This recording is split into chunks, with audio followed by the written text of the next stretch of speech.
Hi guys, welcome back to my YouTube channel. My name is Evelyn and today I want to speak to you about 4 things that are not great about the RSA Retail Bonds.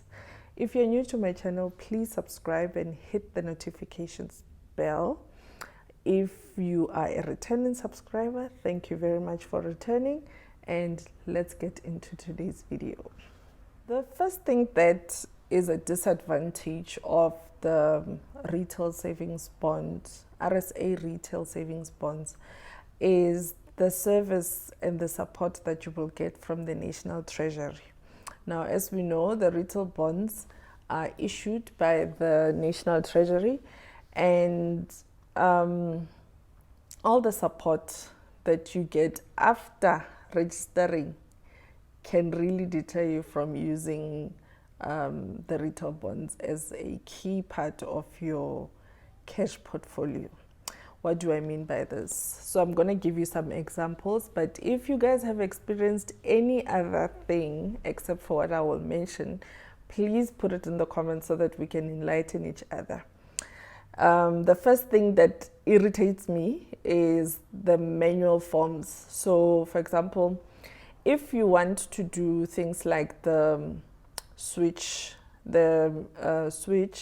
from a top-up bond to a fixed term bond, you have to use a manual form. So you literally have to print out a form and fill it out and then scan it and then send it.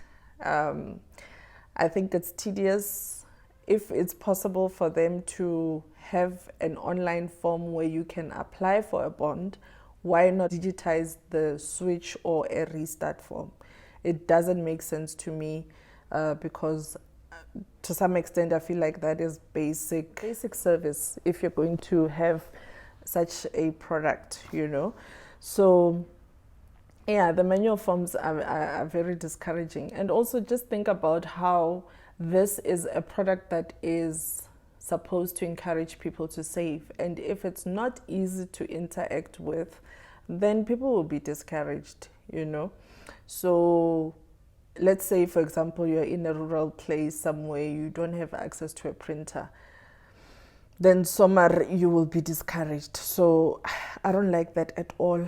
And then the second thing that I want to talk about is their phone line. So they do have a phone line where you can call to make inquiries, but also that can be frustrating because they don't always answer on that phone line. So yeah, those 2 things, they just irk me. Basic and boring service.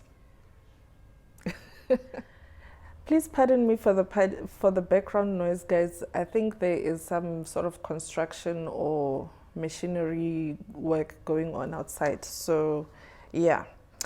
Anyway, let's move on to disadvantage number 2. The second disadvantage is that the RSA retail bonds do not qualify for a tax-free savings account. What that means is that you cannot select that a portion of your investment in the RSA retail bonds goes into a tax-free savings account. They do not qualify. The nice thing is that SARS already gives us an exemption if you are below the age of 65, an exemption of 23,800.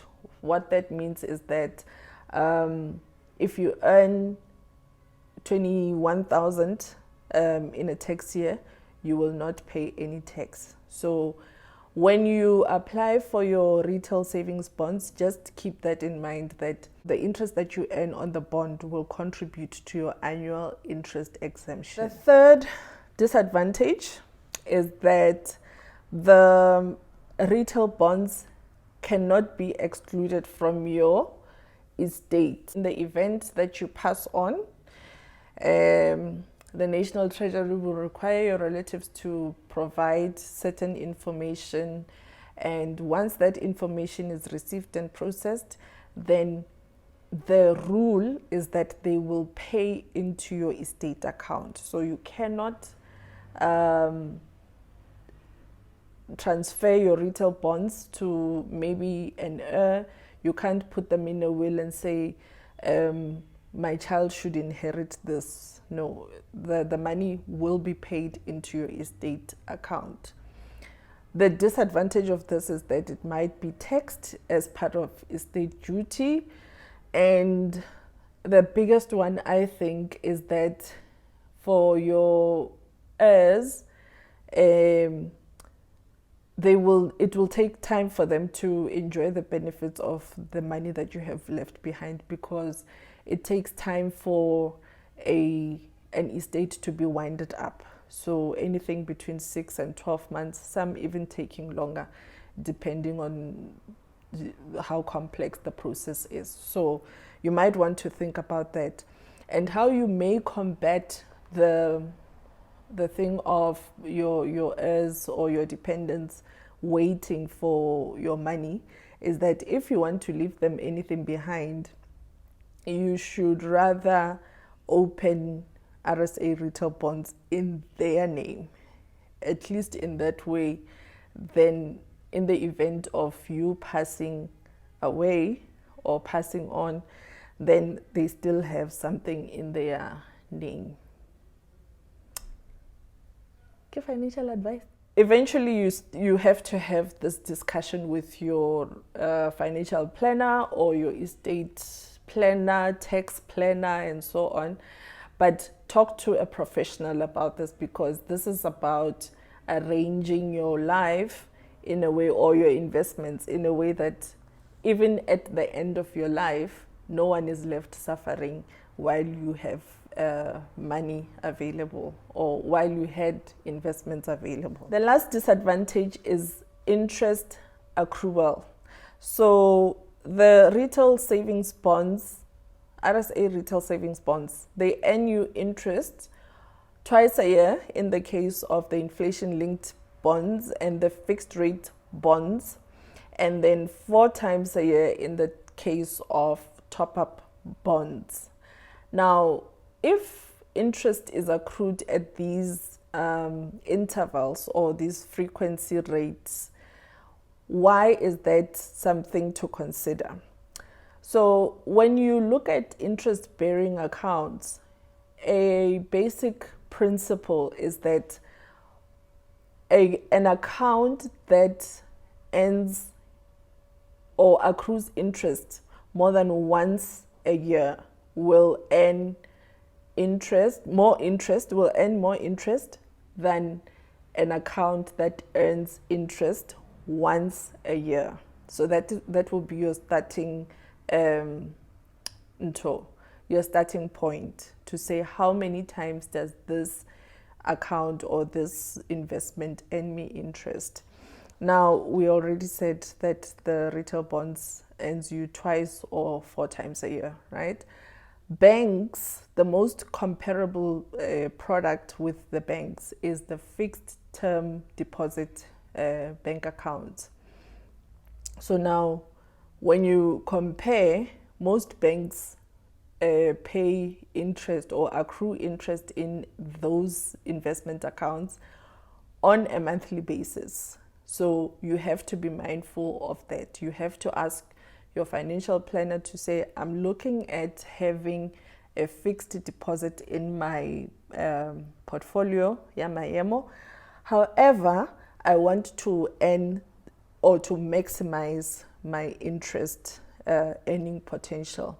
So please compare whether there is another product that can beat the National Treasury RSA Retail Bonds in terms of accrual of interest. Does that make sense? If it does, please put it in the comments. Thank you very much. These are the 4 disadvantages that I wanted to discuss with you guys, so that when you make the decision to